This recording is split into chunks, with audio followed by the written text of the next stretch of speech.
अंग्रेज लोग भारत में आए तो उन्होंने तरह तरह के यहाँ पर संघर्ष लगाने की कोशिश की। कैसे भिन्न भिन्न समूहों में यहाँ एक झगड़ा हो सकता है, कैसे डिवीजन हो सकता है, ऐसा उन्होंने बड़ा प्लान्ड वे में ये कोशिश की है। और इसलिए उन्होंने जो एक थ्योरी दी यहाँ पर और एक हाइपोथेसिस दी यहाँ पर कि आर्य लोग बाहर से आए। जिस प्रकार से स्वयं यूरोप के लोग ऑस्ट्रेलिया में गए थे, कनाडा में गए थे, अमेरिका में गए और वहाँ के स्थानीय लोगों को मारकर भगा दिया, समाप्त करने की कोशिश की, लाखों लोगों को मारे, ऐसा विनाश किया वहाँ के लोगों का और स्वयं वहाँ पर स्थापित हो गए। कुछ अमेरिका है, कनाडा है, वहाँ का इतिहास यही बताता है यूरोप के लोगों ने वहाँ पर कैसे स्थानीय लोगों को मारकर जय कर लिया। उसी सिद्धांत को लेकर के वो यहाँ उन्होंने एक हाइपोथेसिस, एक परिकल्पना और जारी करने की कोशिश की और ये बताया कि क्योंकि आर्य जाति श्रेष्ठ जाति है, ये तो ध्यान में था, और गुलाम देश के लोग श्रेष्ठ कैसे हो सकते हैं ये भी वो तो बोलना नहीं चाहते थे। इसलिए एक हाइपोथेसिस यहाँ लागू किया,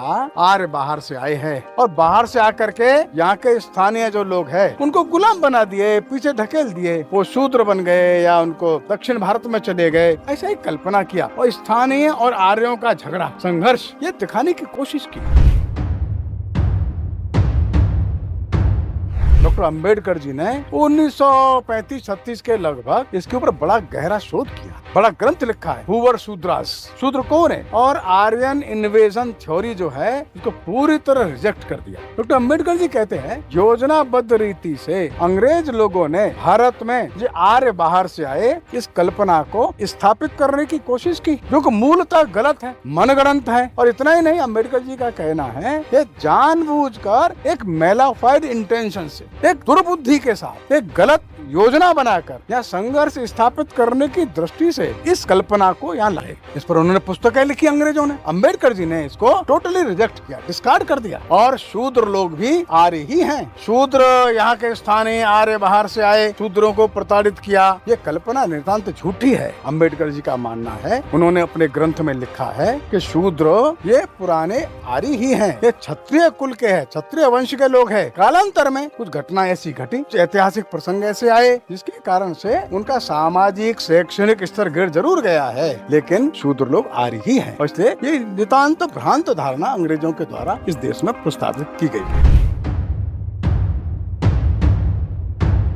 दुनिया के बहुत सारे देशों में और आर्यों के चिन्ह मिलते हैं। उदाहरण के लिए यूरोप की भाषाओं में संस्कृत की शब्दावली बहुत मिलती है, व्याकरण में ऐसा लगता है कि संस्कृत से इन भाषाओं का ओरिजिन है, जर्मन भाषाओं में तो बिल्कुल संस्कृत का जैसा ही लगता है। ऐसे बहुत सारी बातें हैं। और एक बात, मुख्य बात ये भी ध्यान में आती है कि अगर आर्य लोग बाहर से आए होते तो अपने ग्रंथों में जो उन्होंने यहाँ ग्रंथ लिखे, ऋग्वेद है, यजुर्वेद है, अथर्ववेद है, इन ग्रंथों में उन स्थानों का अवश्य कोई न कोई वर्णन करते हुए जहाँ से भी आए, लेकिन उन्होंने कोई ऐसे स्थान का वर्णन नहीं किया। उन्होंने जो भी वर्णन अपने इन ग्रंथों में किया है वो भारत का ही वर्णन है। भारत की नदियाँ कैसी हैं, ये सरस्वती है, गंगा है, अन्य नदियाँ हैं। भारत के पर्वत कैसे है, हिमालय है, अन्य पर्वत है। भारत के वृक्ष कैसे है, भारत के जीव जंतु कैसे है, भारत का समाज कैसा है, सारा जो वर्णन वेदों में मिलता है वो भारत का ही है। भारत के मनुष्य, भारत के पर्व, भारत की परंपराएं, भारत का पहाड़, भारत की नदियाँ, भारत के सरोवर,